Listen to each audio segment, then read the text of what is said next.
A woman killed on the roads last night, struck by two separate vehicles. Police saying neither remained on scene. Good afternoon. An investigation is underway after a hit and run last night in Scarborough. Officers are now on the hunt for the drivers of a cargo van and an SUV. CTV's Allison Hurst is live at the scene this afternoon with the latest. Allison. A witness tells us that the woman was walking in the roadway on this part of Birchmount Road when she was struck. Over where the phone is. Yeah. Right? Got flown over to that spot. Lawrence Clementes had just come home from work around 9:30 last night when he saw a woman walking in the middle of Birchmount Road, cars honking at her to move. Suddenly, a vehicle from going northbound from St. Clair unfortunately hit the person. Like, it was a fatal hit because the lady flew over a couple of mirrors, I would say. And then another vehicle going southbound, run over the lady. Clementes and his partner called 911. Then he says he went to check the woman with an off-duty Toronto firefighter who happened to be in the area. We started compression, like chest compressions, until the EMS arrived. The victim, a woman in her 20s, was pronounced dead on scene. Police say the two vehicles that struck her were traveling in opposite directions and did not remain. One is described as a Ford white transit van that was last seen traveling northbound on Birchmount. The second vehicle involved is a black SUV traveling southbound on Birchmount. Investigators believe the white van might have some damage to its windshield. Very rare do we have incidents where both vehicles do not remain on scene, but at this point we know both vehicles struck the pedestrian and did not remain on scene. By morning, the police tape was down and the street reopened, but Clementes says it was a difficult night. It was very, very sad. It was a bad experience for us because we were really hoping for the person to survive. We did what we could, and that was it. And it was really out of our hand. Police have not released the woman's identity. Toronto police are asking anyone who may have seen anything or who has any dash cam footage to contact them. Reporting live, I'm Allison Hurst. Back to you in studio. Thank you, Allison. Still ahead is another big night for hockey fans in the city. The Maple Leafs take on the Panthers in Florida, and the Scepters are back in PWHL semifinal action against the Minnesota Frost. Details coming up a little later in the newscast. Pope Leo XIV will formally be installed as the new leader of the Catholic Church during a mass in St. Peter's Square May 18th. Today in Rome, 3 Canadian cardinals who took part in the conclave to elect the new pontiff spoke about the experience, and 2 of them are from Toronto. This is a moving experience. I think in many ways the most intensely moving moment as we come in, as you see that famous procession from the Pauline Chapel into the Sistine Chapel, and you look up and see the Last Judgment, and you see this place which has been the location for the election of the successor of Peter for so many years. So I was in awe once more. We'll never get used to it. So many people have flocked to Rome to experience this. And so I think it'll take some time to unpack it and to find meaning for this wonderful experience of church and of faith in our personal lives and the lives of our communities, of our families. I was very, very touched, moved, and it's a big responsibility, but it's something that I dealt with in prayer, asking the Lord, well, who am I to be one of the 133 who will elect the Pope? Who am I? But I took on that responsibility with courage and in prayer.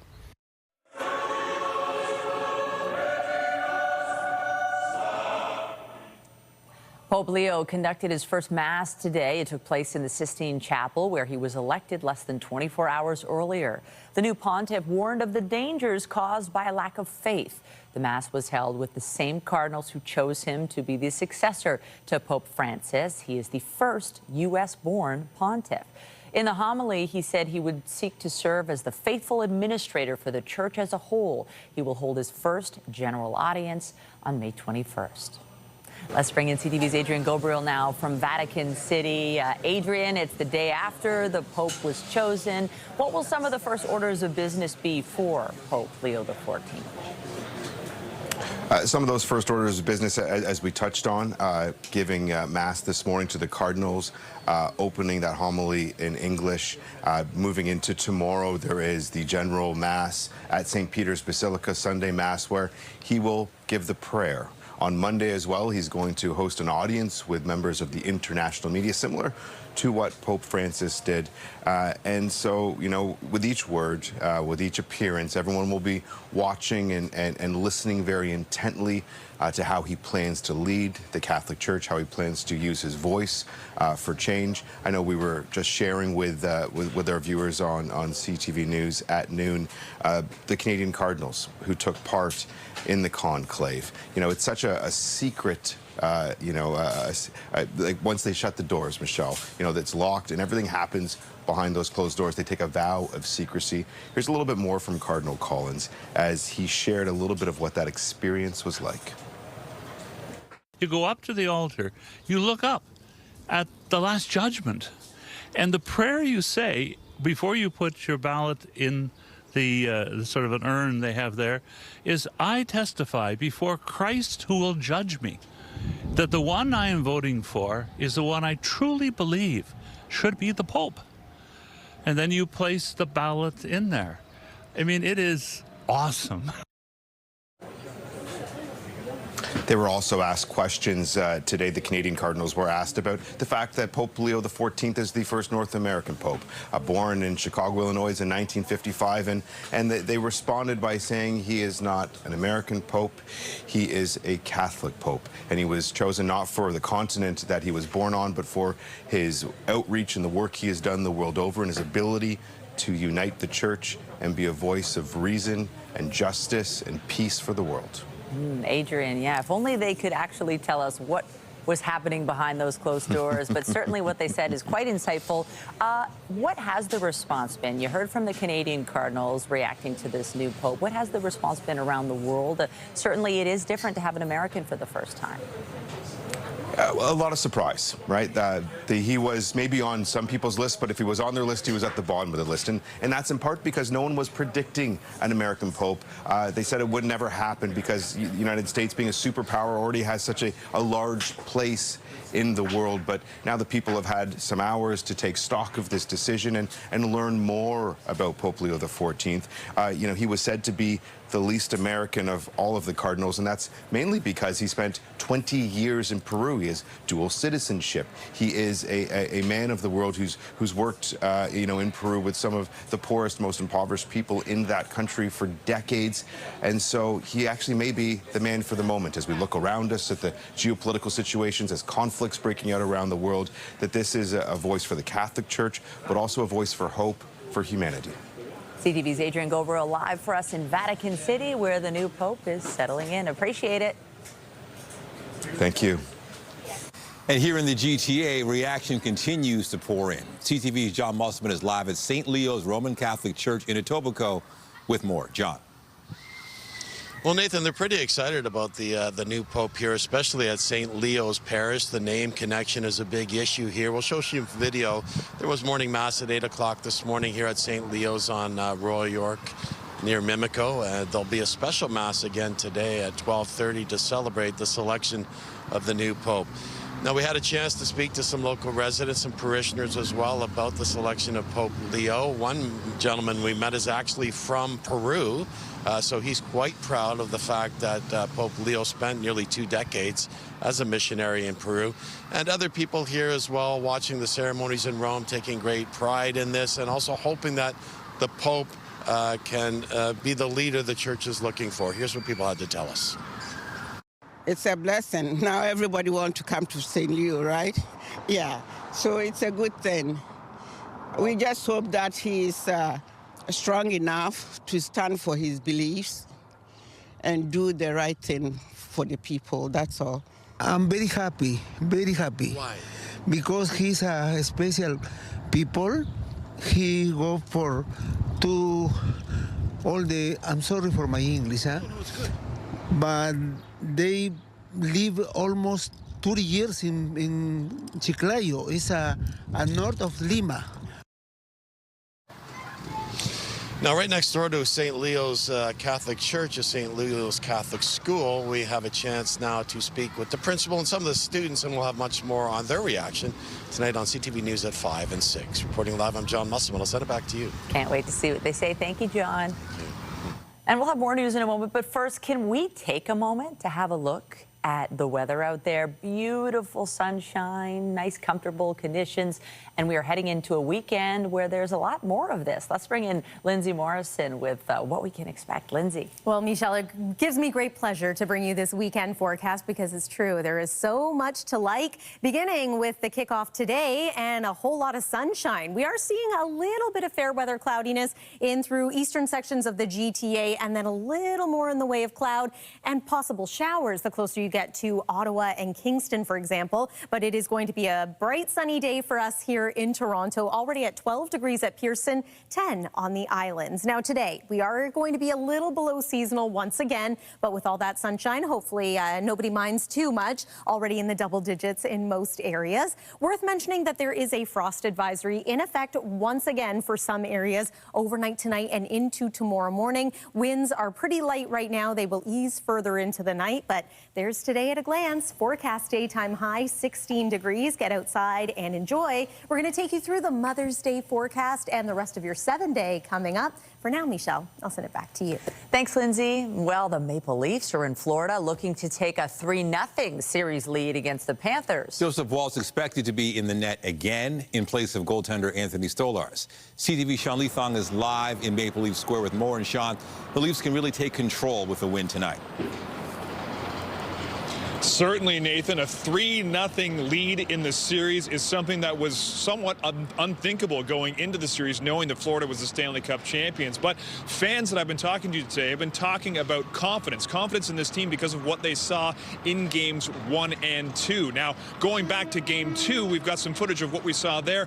What they were particularly talking about is how the team had this ability to fight back. Now, we know Toronto gave up the first goal. We know Toronto gave up the second goal in the game, but they kept fighting back and then pushing beyond, going up 3-2, and then when they gave up a tying goal in the third period, just seconds later, Mitch Marner scoring the winning goal, the team hanging on from there, Joseph Woll shutting the door, and that seemed like a real statement game for many of the fans that I spoke to today. Some of them saying that they have more confidence now in the team than they've had in years past, and one particular fan I spoke to this morning from Scotland, Fiona Blake, says she couldn't be more excited about the playoffs. Here's what she had to say. I think we expect a different type of game. I think Florida are going to bring it back. They've got their home crowd down there. However, having said that, there is a lot of Leafs folk going down. I would imagine there's going to be a lot of blue in that arena. So as long as the folk that go down there are loud and proud and bring that passion, I reckon that they're going to get behind the boys. And I think we are going to give Florida a shock tonight.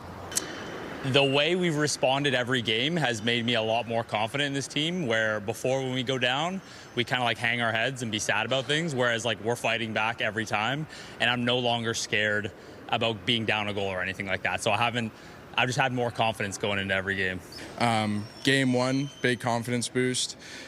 Game 2, I was almost expecting, a loss going into Florida 1-1, but showing that they won really kind of changed how I feel about the team and how I feel about them going into the rest of the series and the rest of the playoffs. So I'm feeling pretty good about them now. So we talk about the goaltending tandem the Leafs have. Well, looking behind me, Johnny Bower and Turk Broda, two of the greatest goalies the Leafs have ever had.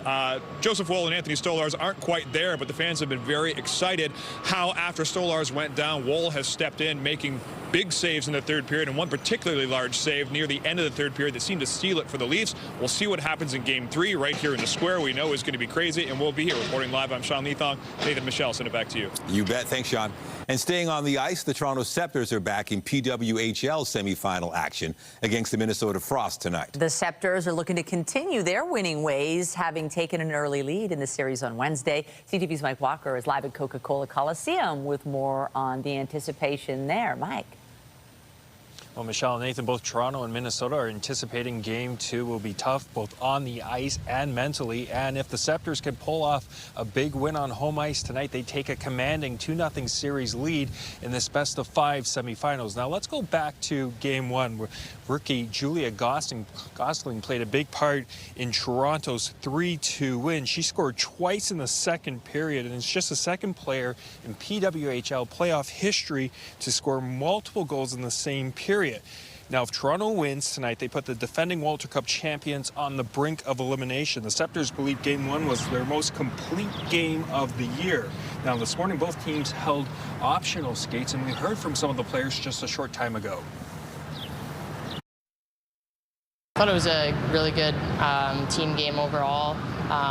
Probably the most consistent game that we've played all season, really committing to things and playing the right way. So, yeah, we're happy with that win and just looking to keep building here. I think we're building at the right time and really coming together. All of the work that we've been putting in this whole season has started to, mesh together. So excited to see that we can keep building. I think there was just a couple mental errors that we made and that kind of cost us, but it showed that we're never really out of a game and we can come back, and we had a lot of chances we didn't even capitalize on. So I think if we can take advantage of those this game and get a win, that'll be huge for us. And we're just learning that the PWHL has issued a one-game suspension to Minnesota's forward Britta Curl for an illegal hit to the head of Toronto's Renata Fass in Game 1. That happened during the second period, and she was ejected from that game. The puck drops tonight for Game 2 here at Coca-Cola Coliseum just after 7 tonight. Reporting live, I'm Mike Walker. Michelle, Nathan, back to you. Thank you, Mike. The Ford government plans to introduce new measures aimed at speeding up housing development in the province. But some worry the initiatives will be ineffective and may trample on parts of the planning process usually dealt with at the municipal level. CTV's Queen's Park Bureau Chief Siobhan Morris explains. With Ontario falling further behind on its goal of building 1.5 million homes by 2031, the government's taking another crack at kickstarting the effort. It takes too long, and it costs too much to get shovels in the ground. So the initiatives we're going to introduce next week have everything to do with speed and lowering costs. That will include getting involved in which studies developers have to do to satisfy municipalities. And there will be changes to the development charges builders pay. The housing minister says those charges are an important tool to pay for things like roads and sewers. But they can't be punitive. In some cases, they're too high, and we need to make sure that they're not hurting the cash flow of getting home builders getting shovels in the ground. The Green leader thinks there's room for change, but with a caveat. We don't want to take the burden of that infrastructure off of new home buyers and put it on existing homeowners. The former mayor of Mississauga turned Liberal leader sees what's coming as provincial overreach. These are the responsibilities of municipalities who understand their communities, who understand where to put density and intensification. The government will also give Kinga Surma, the Minister of Infrastructure, new power to issue minister zoning orders, or MZOs. They allow development proposals to skip some parts of the planning process, usually hammered out at the municipal level. This minister has a terrible track record. I don't think she can be trusted with that power. I'm very deeply concerned about it. Minister Flack insists there will be a backstop. The MZO due diligence will still be done in my ministry, so it's about speed and getting shovels in the ground faster. In December, the Auditor General slammed the way the government's been issuing MZOs, saying more than 100 were approved through an ad hoc process, and in many cases, they didn't accelerate construction at all. At Queen's Park, Siobhan Morris, CTV News. Toronto police say one of the country's most wanted fugitives has been arrested south of the border after nearly 4 years on the run. Back in 2018, Toronto police arrested Kamar Cunningham as part of Project Patton. It was a 9-month investigation targeting the trafficking of guns by the 5 Points Generals street gang. It involved more than 800 officers and resulted in 75 arrests and the seizure of 78 guns. Cunningham was convicted of multiple offenses in 2020, but didn't show up for sentencing, earning him the number 4 spot on the BOLO program's most wanted list. Police say the now 43-year-old was taken into custody by U.S. Marshals in Atlanta earlier this week and is being held pending extradition. The lawyer representing Councillor Michael Thompson in his sexual assault trial says there's a strong chance she may submit an application for a mistrial. Defense attorney Leora Shimish said she's concerned about a line of questioning against a witness, arguing it treated her as a complainant instead. Thompson is accused of sexually assaulting 2 women during a 2022 getaway in Muskoka. The court heard yesterday Thompson met one complainant at an event 2 weeks before the trip, and he learned that she was an undergraduate student at Western University in the same year as his son. Thompson denies the allegations. And cross-examination continues today in the sex assault trial of 5 ex-World Junior hockey players. Yesterday, a third defense attorney cross-examined the woman at the center of the trial, questioning who she thought was to blame for the June 2018 incident. All 5 accused players have pleaded not guilty to sexual assault. A somber gathering was held last night as pet owners mourned 5 dogs lost to coyote attacks in Liberty Village and Fort York. It comes as the city tries to develop a plan to address the troubling number of coyote incidents in that area. CTV's Beth McDonnell reports. Dogs and their owners gathered in Trillium Park to mourn the loss of beloved pets killed by coyotes. I'm forever grateful for all of the years we spent together. Ruby Cooner shared memories of her dog Amber, who was attacked.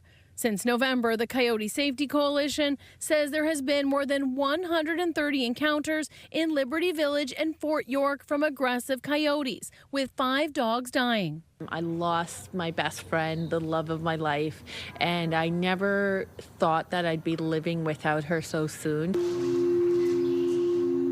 Organizers say they believe the transformation of Ontario Place led to a loss of habitat and sent coyotes into the neighborhoods. Allison McGee says she first noticed the coyotes in July. She lives on King West. I noticed 7 attacks in 7 days. And I thought the first time we got it in the news would be the last we'd hear of the problem, and it has continued to escalate ever since. On Tuesday, the city moved a step closer to creating a downtown coyote action plan. It includes improving reporting to 311, higher fines for people who feed coyotes, and having the province share costs to manage the issue. A wildlife expert panel said hazing coyotes with loud noises needs to continue. Deputy Mayor Asma Malik has been working on those recommendations. She calls the situation unprecedented and heartbreaking and says she continues to look for immediate action. Those at the vigil believe more needs to be done to keep the community safe. We've been attacked 4 times, and I mean attacked. I don't mean sightings. I've lost track of how many times I've seen the coyotes. What do the coyotes do? They will charge her, and usually it's from behind when we're walking. Malik says the action plan ensures there is a playbook with clear protocols and resources for the city to respond without delay. Dog owners want to make sure no one else loses a pet to a coyote. Beth McDonnell, CTV News. Well, a whole lot of sunny days in our short-range forecast means we should pay special attention to the UV index. And today, we are high on the scale here in the city of Toronto, 7 on that UV index. So slather on the sunscreen before you venture out. Right now, Mother's Day is looking lovely. Loads of sunshine once again. It is going to be a little bit cooler on Sunday compared to Saturday, but we will warm up again as we make our way through the early part of next week. When does the next round of rain move in? We'll show you with a full look at the 7-day after this break. You're watching CTV News at noon. We'll be right back.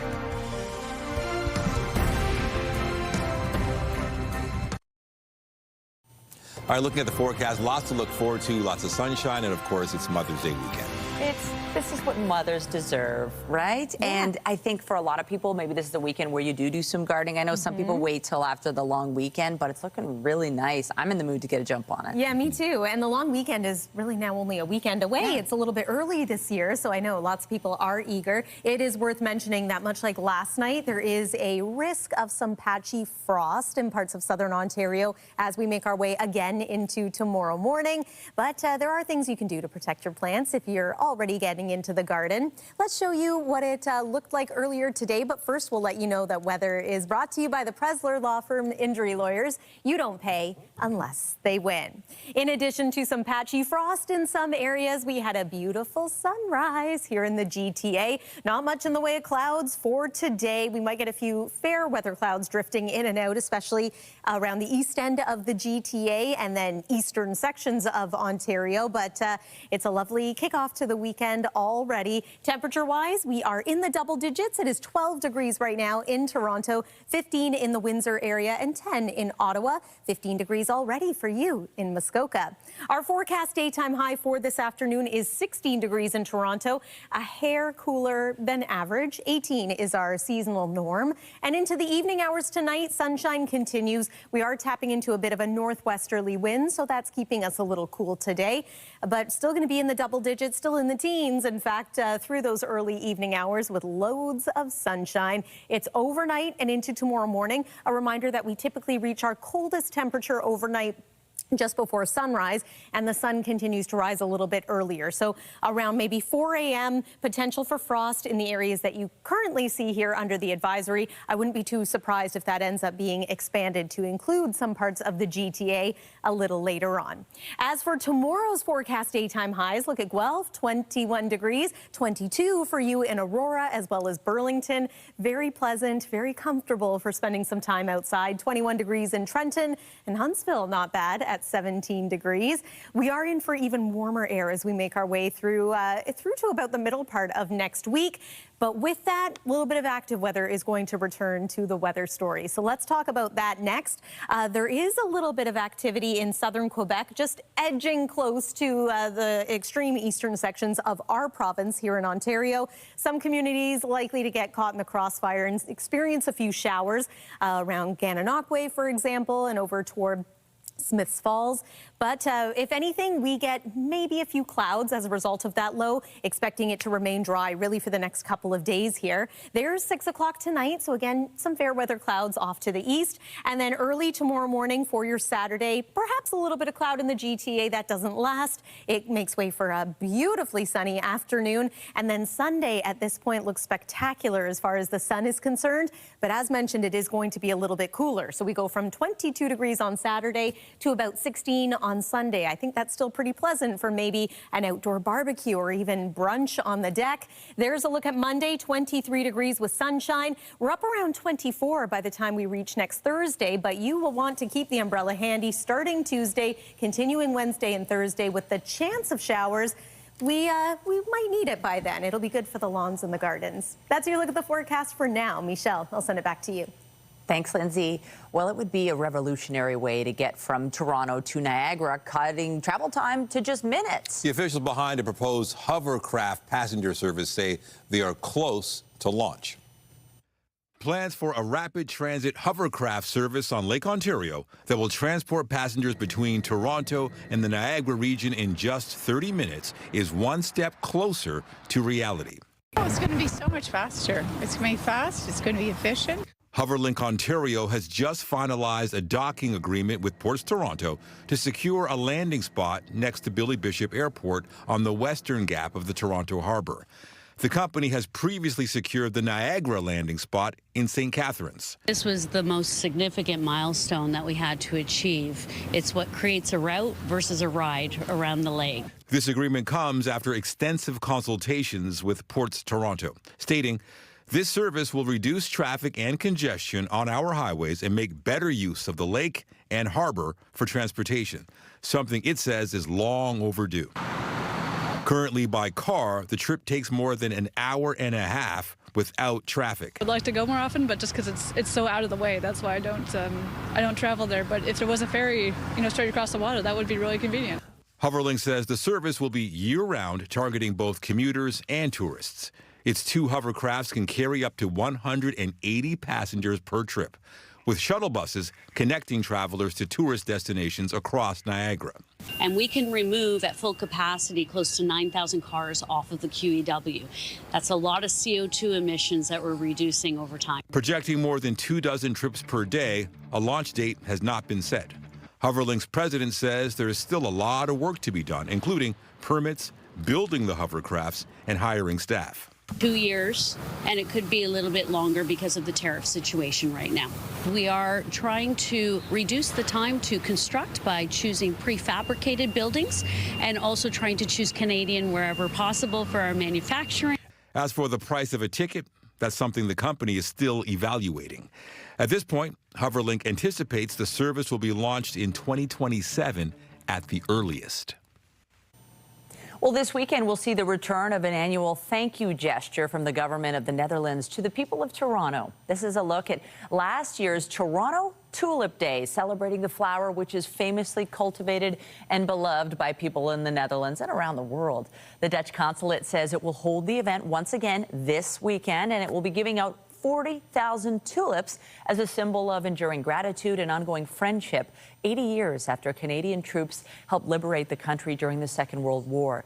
It'll take place Saturday at Nathan Phillips Square from 10 a.m. to 5 p.m.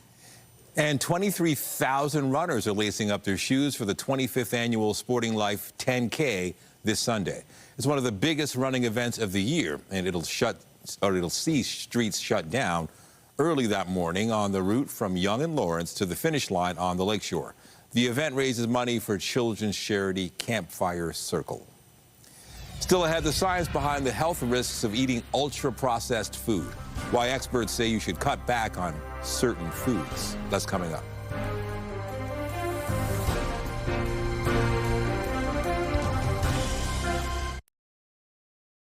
A new study out of McMaster University is shedding light on the connection between ultra-processed foods and poor health. We get the details from our health reporter, Pauline Chan.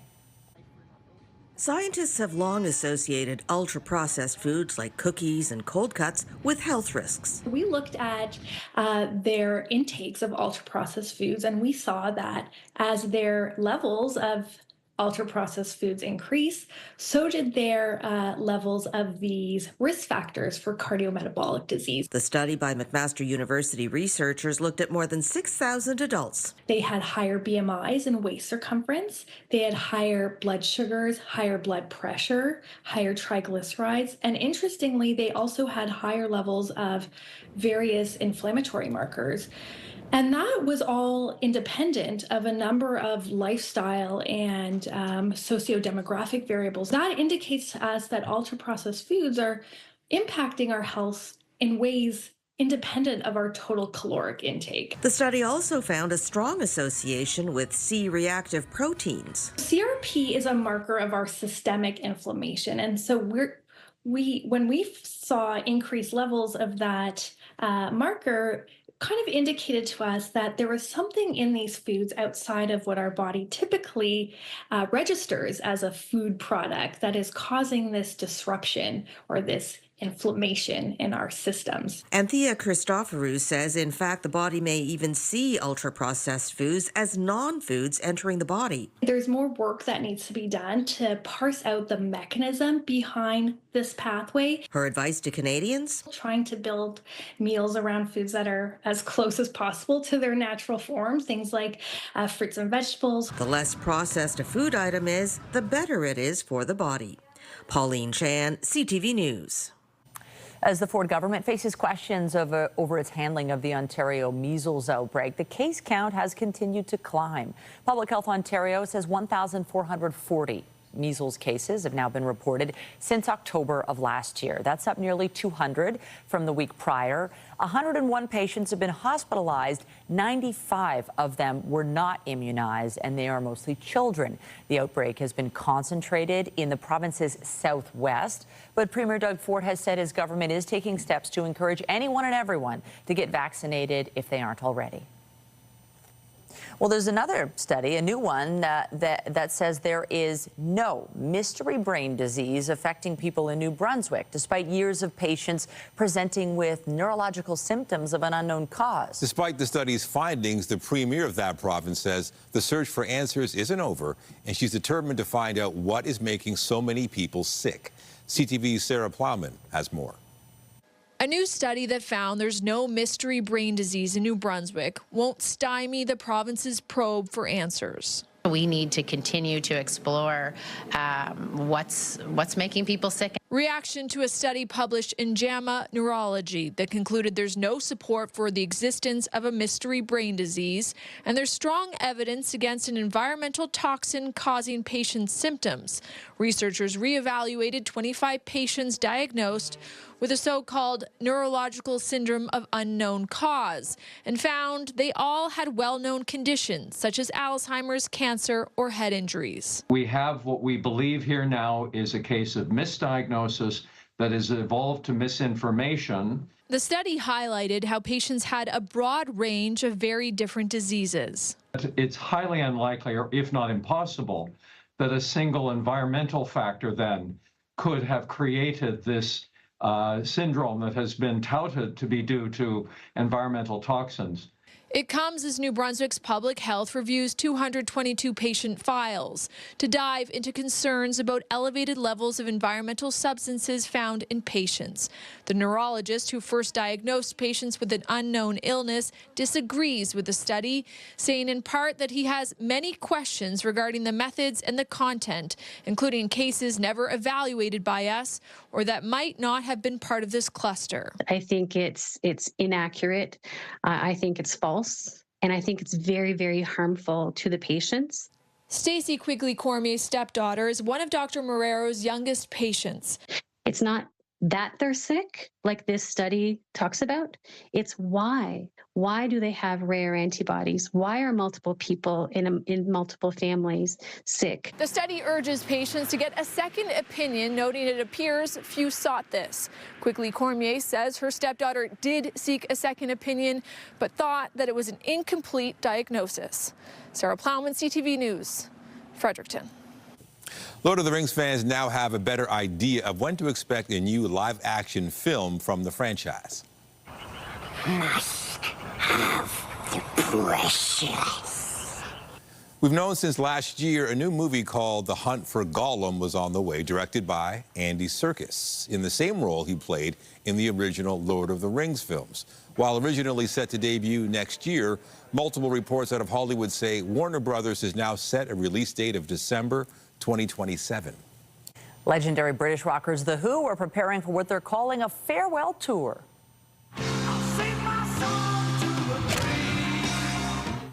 To be precise, the band says they're embarking on a North American farewell tour. It will be titled The Song Is Over, and it kicks off in Florida in August with stops across the continent. That'll include 2 shows at Budweiser Stage in September, and they are not the only musicians with a new tour on the calendar. Since I was 17, I gave you everything. Now we wake from a dream. Well, baby, what was that? Singer-songwriter Lorde is preparing for the debut of her album Virgin on June 27th and announced yesterday she's going on tour in support of the album. She will play Scotiabank Arena on September 24th. Tickets go on sale next week. Still to come, Canada's unemployment rate rises again. More on the latest job numbers out today after the break. Canada's unemployment rate rose last month as the economy grapples with the impact of U.S. tariffs and trade uncertainty. Statistics Canada says about 7,400 jobs were added nationwide last month. That was more than economists had expected, although they underestimated how much the unemployment rate would rise. Last month's figures show that number rising to 6.9%, the recent high seen back in November. Analysts say that's an indication employers aren't hiring as quickly as the country's population is growing. Canada's manufacturing industry led job losses in April, shedding 31,000 positions, with the bulk of the impact right here in Ontario. Stats Canada says the declines were offset by temporary work linked to the federal election.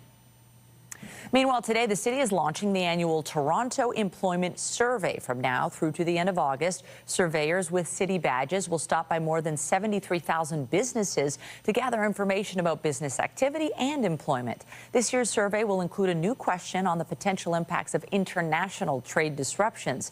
The survey is voluntary, but the city says it'll use the findings to inform future planning and policy.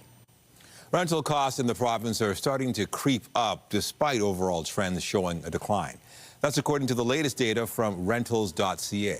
The site says the province recorded the country's largest year-over-year rent decline last month.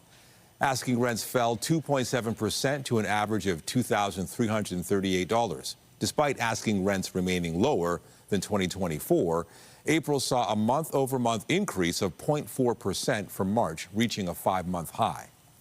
Onex Court is selling majority stakes in WestJet to Delta Airlines and Korean Air. The deal will total $550 million U.S.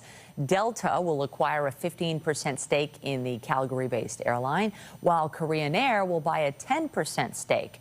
After the deal closes, Delta plans to sell 2.3% of its stake to its joint venture partner, Air France. Onex acquired WestJet in 2019. And speaking of airlines, Air Canada is lowering its financial outlook for the year. The country's biggest air carrier says it's taking that step amid a decline in Canadians traveling south of the border. It's now projecting adjusted earnings between $3.2 and $3.6 billion in 2025. That is down from the earlier forecast of $3.4 to $3.8 billion. The company's CEO says it expects to see a low teens % drop in bookings for the U.S. for the next 6 months due to trade tensions and a weaker loonie. Air Canada cut flight capacity to American destinations over the past couple months. Tonight, the Toronto Blue Jays begin a series against the Mariners in Seattle. That would normally mean a massive contingent of Jays fans coming down from Vancouver. But thanks to the recent trade tensions with the U.S., some are now unwilling to make the trip south. CTV's Martin McMahon has the story. From long lines at the border to a sea of blue at T-Mobile Park, there's always been something special about the Blue Jays playing in Seattle. But Canada-U.S. trade tensions means many fans are bowing out. Normally I would go down for multiple Mariners games throughout the season, but with the dollar where it's at, the overall political climate, I'm a little more content this year just to spend my money in Canada as opposed to go down there. I've been there when there was 25,000 Blue Jays fans in the ballpark. I would be awfully surprised if they get 25,000 for any of the 3 games. Earlier this week, Washington's lieutenant governor gave a grim outlook of how many Canadians are expected to come down. The initial indication was that reservations have been cut in half as a consequence of what is going on. Some Americans are showing sympathy. We just don't deserve you. And so I'm hoping on a larger scale than just Seattle and the Blue Jays and the Mariners that people in America feel what it's like to not have Canada. Ultimately, for many fans, it's disappointing it's come to this. It's supposed to be about the baseball, and because of what's going on, they're taking away from the baseball. Even for some kids who normally would go down and enjoy this experience, if the parents aren't going to take them down, the kids aren't going to get to see it, and maybe they're getting one less Major League Baseball experience because of what's going on.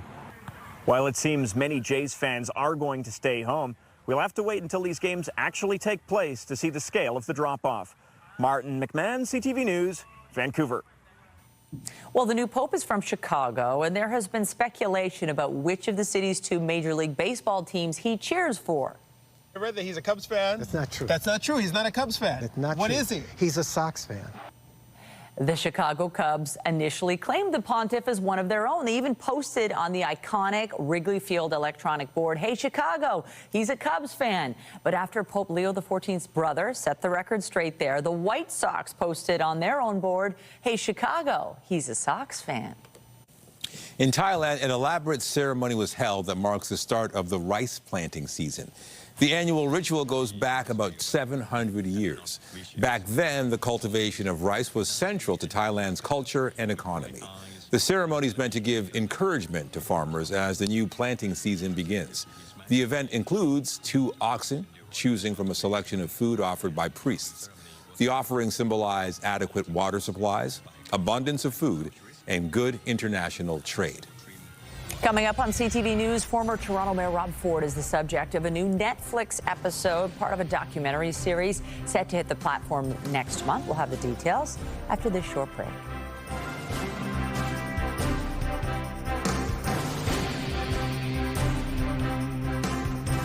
Hey there, Toronto, I'm Teddy Wilson. And I'm Nicole Cervinas, so welcome to Things to Know TO. Welcome indeed. So each week our show shines a spotlight on some of the awesome businesses, services, initiatives, and events right here in our fantastic GTA community. It's companies like these that make Toronto one of the world's greatest, most vibrant cities, and also a pretty great place to work, play, and live in. Well said. So join us every Saturday on Things to Know TO. And don't forget, you can catch all of our episodes on our website, thingstoknowto.ca. A documentary focused on former Toronto Mayor Rob Ford is set to hit the screen next month. The Netflix documentary series called Trainwreck is touted as an anthology, which the streaming service says focuses on some of the most scandalizing events that gripped the public at the time. This particular episode, titled Mayor of Mayhem, looks into Ford's tenure in local politics from when he first announced his mayoral candidacy in 2010 to the allegations surrounding his drug use. It is set to air on June 17th. All right, switching gears, talking about that forecast, and, you know, the weekend is looking good. Nature is offering us all the things. Yes, I think it's patio season now. I think it's safe to call it that. And if you're going to be venturing out tonight, you have some pleasant conditions to look forward to. It's overnight that we're monitoring for the potential for a little bit of patchy frost once again. Here's a look at the communities under a frost advisory. It's mainly southwestern Ontario. Might see a risk extend into the GTA later on today. Tonight's low in Toronto, 5 degrees. That's a little cooler than normal. Here's the golf forecast for tomorrow. I know many people starting to get back out into those summer activities and sports. Your weekend forecast looks fantastic. And here's one more look at the 7-day with some wet weather creeping its way back into the forecast midweek next week. Nathan and Michelle. Thank you, Lindsay. And that is CTV News at noon. Remember, you can get Toronto's breaking news all day long on CP24 and at our website, ctvnewstoronto.ca. For Lindsay Morrison and the whole team here, have a pleasant afternoon. I'm Michelle Dubé. And I'm Nathan Downer. Be sure to join us later for CTV News at 5 and 6.